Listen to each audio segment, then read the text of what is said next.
Buenos días a todos, un feliz sábado.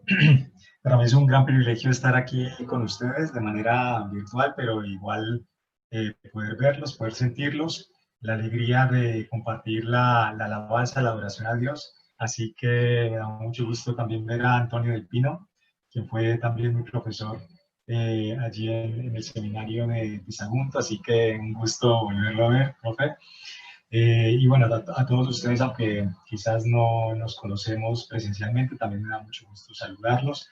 Gracias a los líderes de la iglesia y al pastor el pastor de la iglesia, el pastor de la iglesia local que me permite esta invitación. Así que justo le comentaba a Freddy, bueno, que aquí no hay una iglesia como tal establecida. El proyecto que estuvimos comenzando a realizar aquí en Segovia es precisamente para comenzar a hacer contactos misioneros aquí en esta ciudad de Segovia, la capital, y bueno, toda la provincia que todavía no hay una iglesia adventista. Así que un gusto saludarlos. Bueno, quisiera empezar con el tema porque sabemos que el tiempo es corto y quisiera pues que fuéramos a la Biblia. Quisiera después compartir también una presentación, pero busquemos en nuestras Biblias el Salmo 46, el versículo 10. Salmo 46, 10 dice: Estad quietos y conoced que yo soy Dios. Seré exaltado entre las naciones, enaltecido seré en la tierra.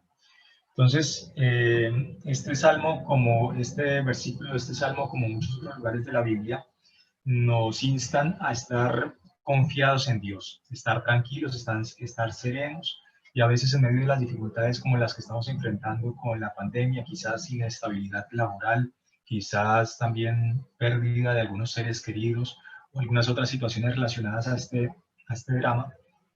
Perdón. En esa situación, pues quizás estar quietos y tranquilos y confiados en Dios, pues es un poquito complicado. Y por eso quise iniciar con este versículo y también volveremos a él al final. Digamos, el tema como tal, quiero desarrollarlo desde la perspectiva de cómo cuando nosotros estamos intranquilos o desconfiados o no confiamos plenamente en Dios, estamos inseguros, tendemos a querer controlar ciertas situaciones que se salen de nuestras manos en exceso, perdiendo así de pronto la serenidad y la paz que Dios quiere que tengamos. Y voy a comenzar a compartir aquí en la pantalla, bueno, la presentación que he preparado para esta reflexión, para este tema. A ver, ahí está. Y bueno, el título del tema es este: Estar quietos y conocer que yo soy Dios. Y vamos a adentrarnos un poquito más en la parábola del buen samaritano, pero desde la perspectiva del deseo de control que vemos en algunos de los personajes que se desarrollan en esta historia. En el momento previo a que Jesús cuente la historia y en la historia misma. Lucas 10, 25 al 37, pues nos cuenta este episodio y quisiera que también lo leyéramos por lo menos la primera parte de este relato en nuestras Biblias. Dice Lucas 10, 25 al 37. Un intérprete de la ley se levantó y dijo: para probarlo, maestro, ¿haciendo qué cosa heredaré la vida eterna? Él le dijo: ¿qué está escrito en la ley? ¿Cómo lees? Aquel respondiendo dijo: amarás al Señor tu Dios con todo tu corazón, con toda tu alma, con todas tus fuerzas y con toda tu mente, y a tu prójimo como a ti mismo. Le dijo: bien has respondido, haz esto y vivirás. Pero él, queriendo justificarse a sí mismo, dijo a Jesús: ¿y quién es mi prójimo? Bueno, la siguiente parte del relato es precisamente el desarrollo de esta historia del buen samaritano. Pero antes de entrar un poco más a esta situación o el desarrollo del tema, quisiera, bueno, compartir aquí esta imagen de este aparatito que es el mando, que llaman acá, o el control remoto, que es en nuestro país, así se le dice al mando. El control, entonces, Este aparatito que nos permite, bueno, prender o cambiar los canales, subir o bajar volumen de nuestros televisores, hace un tiempo era un elemento, por lo menos en mi casa, muy peleado. Cuando estábamos creciendo, como solamente había un televisor y no había otra forma de acceder a contenidos como hoy los tenemos, entre mis hermanos peleábamos por tener el control remoto o el mando. Y obteníamos ese control para mirarlo en los canales que deseábamos, pero a veces perdíamos el dominio propio y por esa pelea nos lastimábamos entre nosotros. Y es interesante porque esto puede ser también una metáfora, una comparación de cómo a veces podemos perder el control en ciertas situaciones porque no estamos tranquilos en Dios y porque quizás estamos enfrentando la vida de una forma bastante manipuladora, puede ser, o puede ser desde una perspectiva de que si no estoy completamente seguro de qué es todo lo que va a suceder, entonces no puedo estar confiado, seguro o tranquilo en mi corazón. Hoy en día, pues esto no sucede porque generalmente en las casas la mayoría de integrantes de la familia tienen un smartphone, entonces pueden, un teléfono inteligente, un móvil, donde pueden ver allí todos los contenidos y cada uno se aparta, no necesariamente tienen que pelear por el mando, por el control remoto. Pero aún en esta situación con nuestro móvil, aquí puse celular, como es la forma como mencionamos en Colombia, el celular o el móvil, a veces cuando dedicamos muchas horas, la pregunta sería, ¿sentimos tener el control sobre el celular o sobre el móvil tiene el control sobre nosotros? Bueno, quizás realmente quienes estamos siendo manipulados somos precisamente nosotros a través quizás de las aplicaciones, porque dependemos mucho de ellas, quizás de mirar las redes sociales o quizás de otra forma. Así que, pero este tema del control es bastante relativo.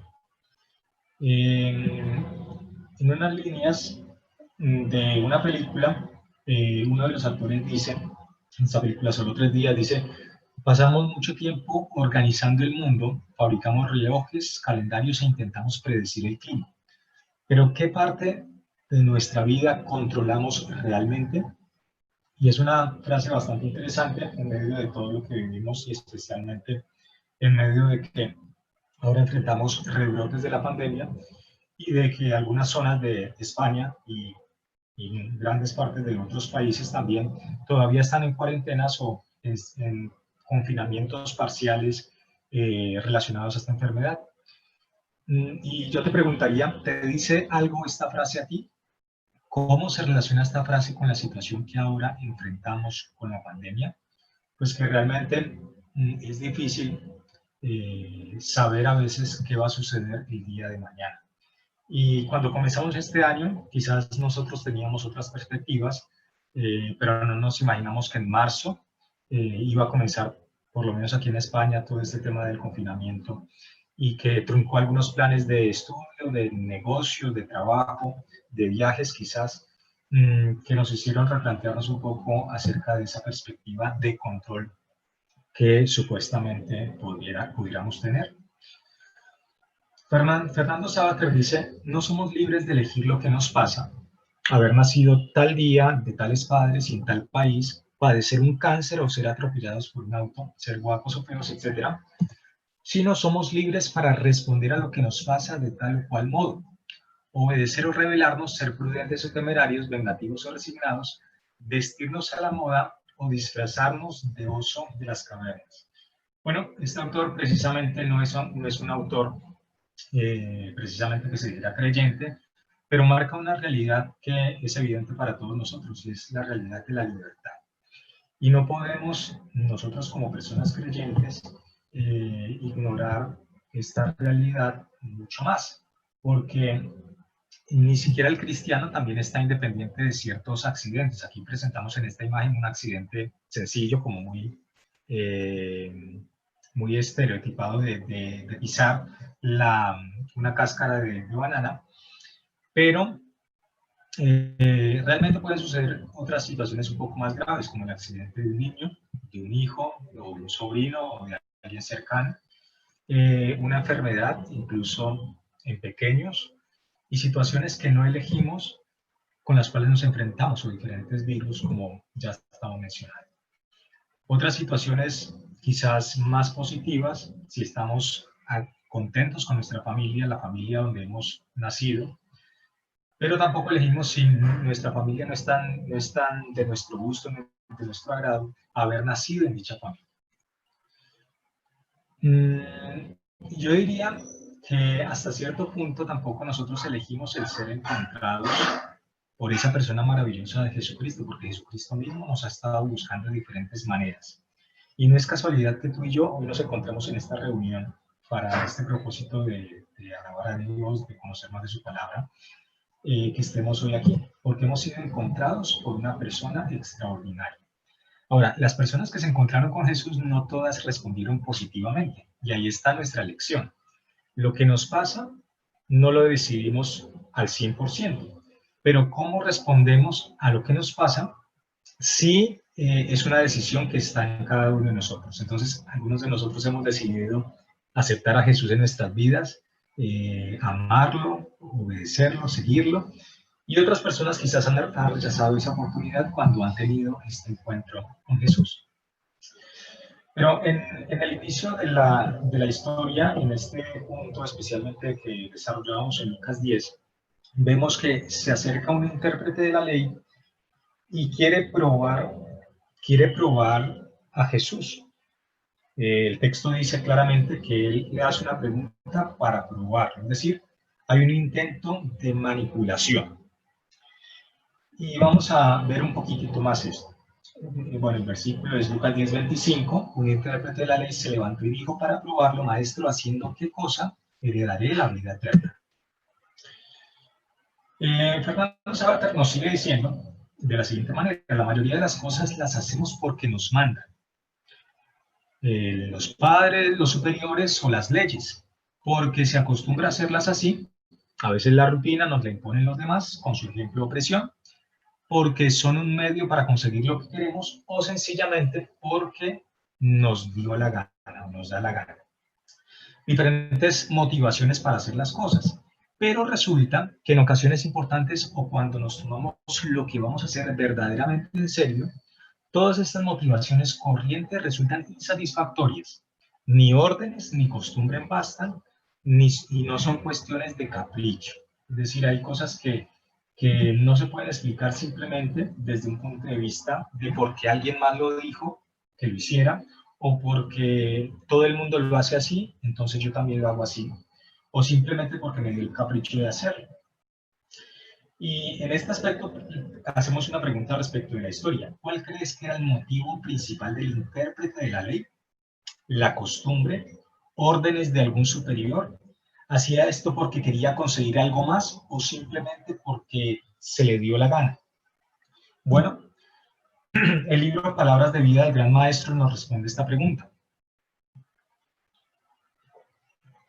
Palabras de Vida del Gran Maestro, página 169, nos dice que los fariseos le habían sugerido esta pregunta a este erudito de la ley con la esperanza de poder entrampar a Cristo con sus palabras. Entonces, claramente, él estaba siguiendo las órdenes de otro, pero no se puso a cuestionar si esas órdenes que recibía eran, eran lo suficientemente válidas como para realizarlas, si era correcto hacerlo o no. Dice aquí, el comandante nazi del campo de concentración al que acusan de matanza de judíos intenta excusarse diciendo que cumplió órdenes, pero a mí, sin embargo, no me parece esa justificación, dice Fernando Sabater. Ahora, realmente seguir órdenes para cometer una matanza, cometer un crimen, cometer un acto tan terrible como la exterminación de los judíos, pues realmente no es una justificación válida, porque le atribuimos a esta persona y a todos nosotros, por supuesto, la capacidad de razonar, la capacidad de la libertad y la conciencia para actuar conforme a algo que es un poco más complejo. Pero la actitud de este intérprete de la ley revela algunos algunos aspectos de la religiosidad. Y fíjense que este es un intérprete de la ley, es decir, que era una persona que era bastante conocedora de las escrituras, así como otros escribas, fariseos y los sacerdotes. Pero todos ellos en lo que nos cuentan los evangelios presentan realmente una actitud de una religiosidad superficial a la cual Jesucristo se enfrenta constantemente y que Jesús nos invita a alejarnos de esas actitudes. Esas actitudes de religiosidad superficial son, en primer lugar, manipulación, en segundo lugar, hacer preguntas tramposas con mala intención, en tercer lugar, estar centrado en lo que debo hacer externamente, y en cuarto lugar, que el líder piense en lugar de uno. Entonces, todo esto desarrolla lo que es estas actitudes de una religiosidad que está muy lejos del verdadero cristianismo. El hecho de fomentar las, las jerarquías o fomentar el hecho de que otros estén por encima de uno en niveles de conciencia es algo que Dios nunca quiso, porque cada uno de nosotros podemos relacionarnos directamente con Dios para poder entonces no seguir las órdenes de alguien más, sino entender qué es lo que Dios ha revelado en su palabra. Si bien es cierto, hay líderes, hay pastores, hay ancianos, hay maestros, de todas formas, aunque tienen una responsabilidad, tenemos una responsabilidad como líderes, el líder no puede hacerse conciencia de los demás. Y aquí hacemos una pregunta. ¿En qué momentos te sientes más propenso a manipular o ser manipulado? ¿Por qué es peligroso permitir que otro piense por ti o que sea tu conciencia? Pues realmente, pues es peligroso porque quizás otra persona puede tener algunas malas intenciones. Bueno, Jesús le contesta a la pregunta que hace este intérprete de la ley, haciendo qué cosa heredaré la vida eterna. Jesús, en lugar de responderle directamente, como en otras ocasiones, él devuelve la pregunta. Y es interesante porque Jesucristo muy rara vez es entrampado por las preguntas que los fariseos, los saduceos, los intérpretes de la ley quieren ponerle como trampa. Él les devuelve la pregunta y entonces así se libra de la trampa de una pregunta que aparentemente no tiene salida. Entonces él hace esta pregunta y dice, ¿qué está escrito? ¿Cómo lees? Bueno, pues son dos preguntas realmente. Y esto nos revela dos aspectos de nuestra relación con la Biblia, de nuestra relación con las Escrituras. Primero, fijarnos en qué está escrito, porque a veces, como damos por sentados ciertas ideas que otros nos han dicho o que alguien, quizás un pastor, quizás un predicador, quizás alguien más ha dicho, y que nos parece que está escrito en la Biblia. Pero aquí nos dice, no, fíjate realmente qué está escrito. Y creo que esto es muy importante para que todos nosotros lo hagamos. Lo que creemos está sustentado en la Biblia. ¿Dónde lo dice? ¿Si realmente está allí en la Biblia? ¿O simplemente es una idea que nos llegó quizás de algún otro sitio? ¿Qué está escrito? Es una parte importante, pero no es la única pregunta que le hace Jesús. La segunda pregunta es, ¿cómo lees? Es decir, ¿cómo interpretamos lo que está escrito a nuestras vidas? Y creo que esta segunda parte también es muy importante, porque si no hay una aplicación de la Biblia personal en nuestro estudio, pues simplemente vamos a pasar con un conocimiento teórico extraordinario, pero al fin y al cabo nunca llegar a aplicar los conceptos o los principios de la Biblia a nuestra vida. Lucas 10:27 nos dice, aquel respondiendo dijo, amarás al Señor tu Dios con todo tu corazón, con toda tu alma, con todas tus fuerzas y con toda tu mente y a tu prójimo como a ti mismo. Vemos aquí que realmente la respuesta que da el intérprete de la ley es muy acertada. Es un resumen extraordinario de todos los principios de la Biblia. Amar a Dios sobre todas las cosas y al prójimo como uno mismo. Aquí el intérprete de la ley no solamente hace una lectura, sino hace un resumen muy bueno. Recuerden que este mismo resumen lo hace Jesús en Lucas 22:37 en voz propia, pero en este caso en la historia nos cuentan cómo en esta situación diferente, quien hace el resumen que es correcto es un intérprete de la ley. En la Biblia hay muchos mandamientos, según los judíos, son 613, en la Torá hay 613, pero esos mandamientos incluyen muchas cosas que son de diferentes niveles de alcance. Por ejemplo, uno de los primeros mandamientos es multiplicarse, ¿cierto? Engendrar hijos, pero no por eso es tan importante como los 10 mandamientos o como precisamente aquí el resumen de la ley. Jesucristo no cumplió ese mandamiento que está dentro de los primeros mandamientos en orden como aparecen en la Torá. No engendró hijos, pero obviamente resaltó lo más importante de los mandamientos. A veces, si no hacemos esas lecturas, podemos caer en trivialidades cumpliendo lo mínimo, ignorando lo máximo. Quizás como a veces le sucedían a los fariseos. Jesús entonces le responde, le dice, bien has respondido, haz esto y vivirás. Pero él, queriendo justificarse a sí mismo, dijo a Jesús, ¿y quién es mi prójimo? Entonces vemos otra vez la intención de manipular, de no ser muy sincero, y entonces allí comienza la parábola como tal. Dice, respondiendo Jesús dijo, un hombre que descendía de Jerusalén a Jericó cayó en manos de ladrones, los cuales lo despojaron, lo hirieron y se fueron dejándolo medio muerto. Aconteció que descendió un sacerdote por aquel camino y al verlo pasó de largo. Asimismo un levita, llegando cerca de aquel lugar, al verlo pasó de largo. Y aquí nos hacemos unas preguntas. ¿Por qué será que el sacerdote y el levita no se detuvieron a ayudar al hombre herido? ¿Cuál será el discurso o creencia que justificaba su comportamiento? Bueno, si nosotros lo miramos por encimita, vemos quizás que tenían algunos planes muy rígidos, es decir, que su tiempo estaba muy meticulosamente distribuido de tal manera que no les permitía detenerse a ayudar a la persona que estaba en desgracia. Quizás tenían un presupuesto inflexible, ¿cierto? Muy poca dinero extra para poder ayudarlo. Quizás sí, quizás no. Solamente estamos haciendo algunas suposiciones.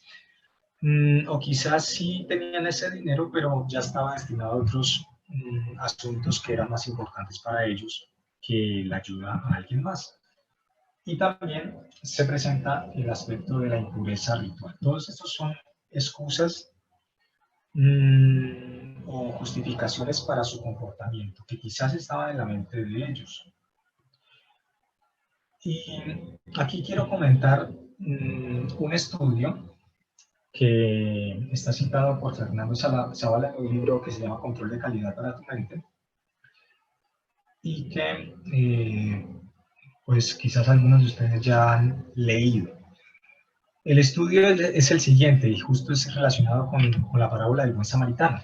Dicen, 67 estudiantes ministeriales del Seminario Teológico de Princeton son reclutados para participar supuestamente en un estudio sobre educación religiosa y vocaciones.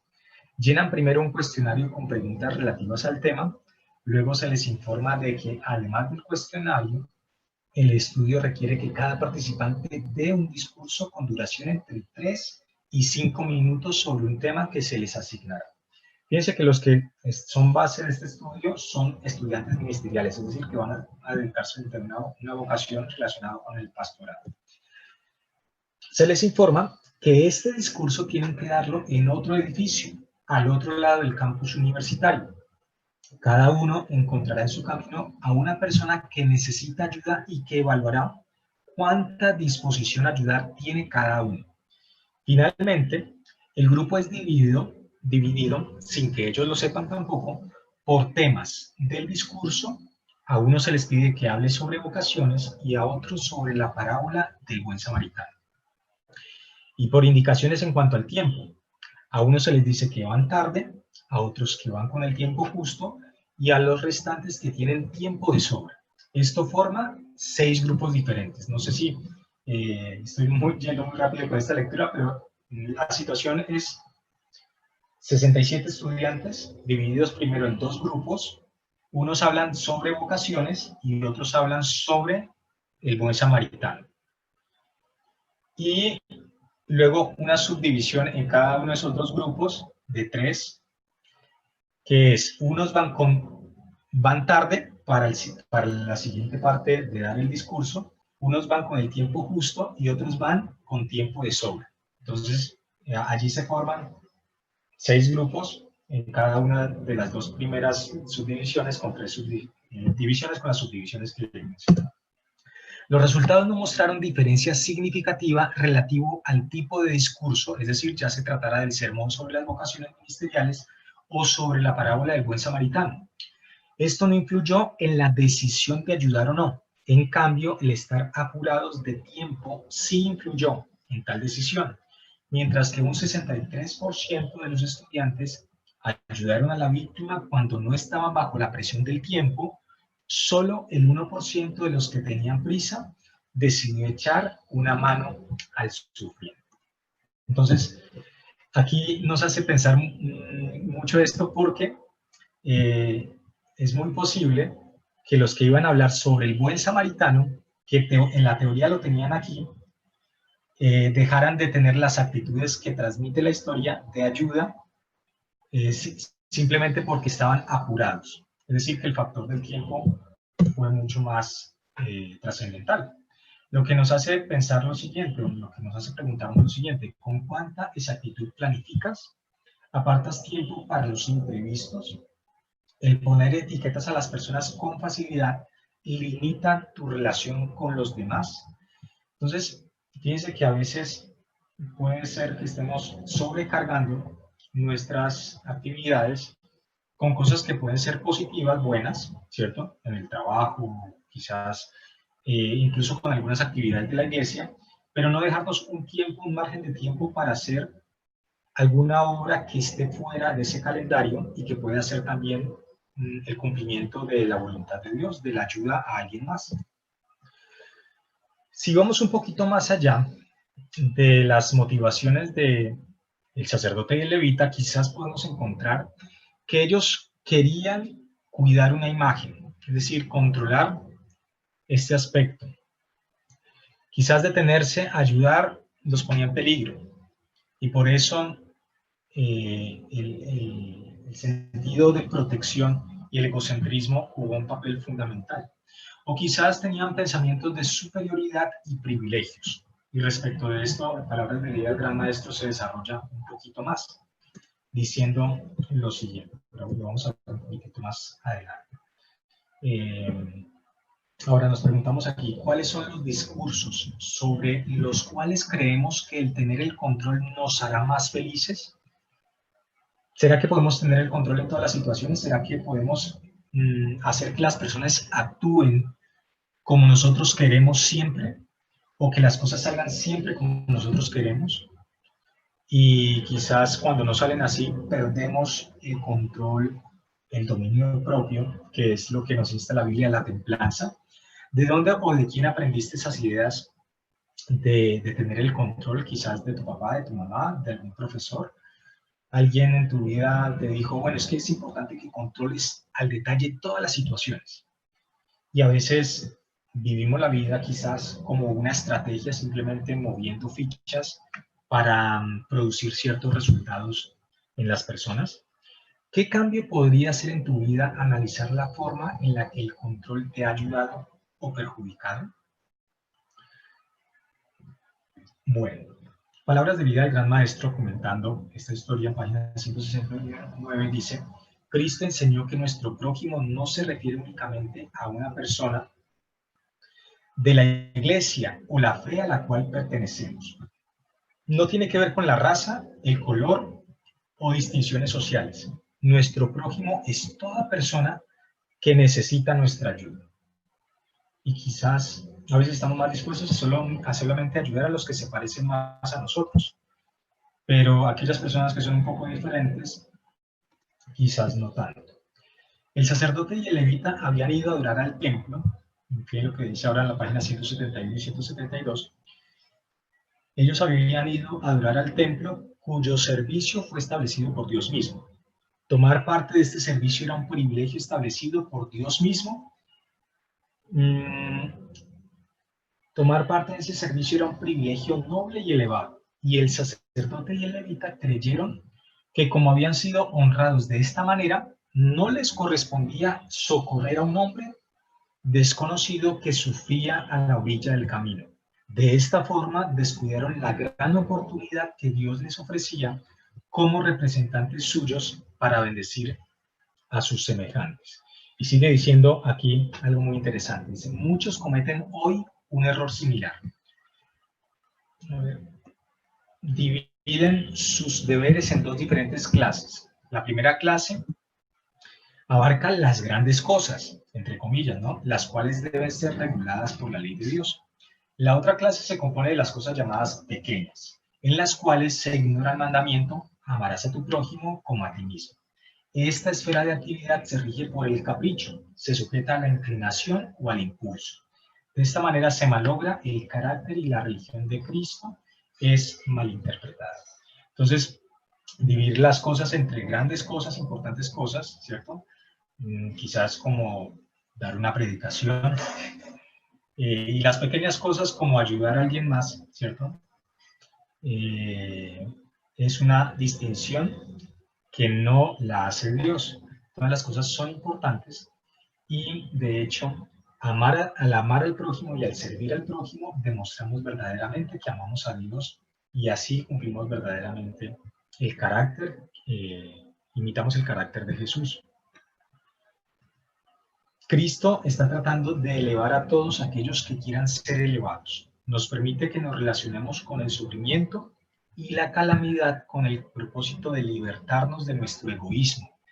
Trata de desarrollar en nosotros los atributos de su carácter, la compasión, la ternura y el amor.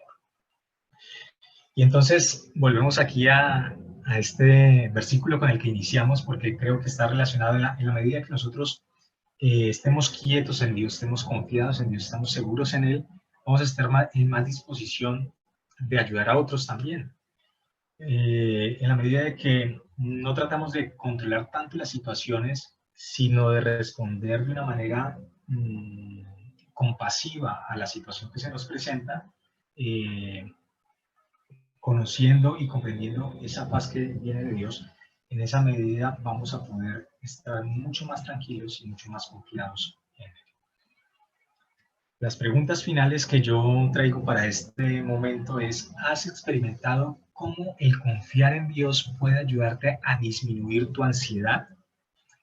Esto podría ayudarte a sentir menos necesidad de controlar todas las situaciones o personas.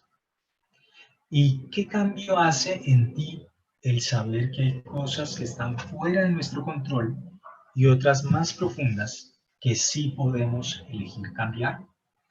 Así que ojalá que seamos parte de esas personas que no se sobrecargan de actividades, sino que organizan su tiempo en una manera equilibrada, de tal manera que dejan tiempo para hacer algunas cosas que pueden salirse de los planes humanos, pero que nos dejan entrar en los planes de Dios en nuestra vida. Que podamos confiar en Dios y que de esta manera podamos ver que Dios se manifiesta en nuestra vida de una manera extraordinaria. Para terminar, yo quisiera hacer una oración con ustedes. Les invito a inclinar el rostro.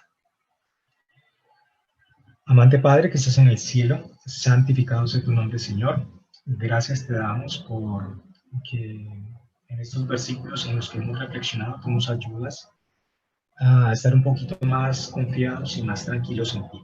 Hay muchas situaciones que nos preocupan, que nos llenan de ansiedad o de estrés, quizás por problemas personales, quizás por problemas del entorno, quizás situaciones en la familia, tantas cosas que pueden suceder en nuestra vida y que como creyentes no somos ajenos a que también nos alcance ese dolor, por supuesto. Señor, ayúdanos a confiar en ti, a manejar cada situación, y no solamente estar pendientes de nuestro dolor y sufrimiento, sino también entender y ayudar en el dolor y sufrimiento de otras personas. Confiar en ti, estar tranquilos en ti también y mostrar ese amor y compasión que tú tienes hacia nosotros. Que no tratemos de controlar todas las situaciones, sino más bien estar dependientes de ti en cada momento. En el nombre de Jesús. Amén.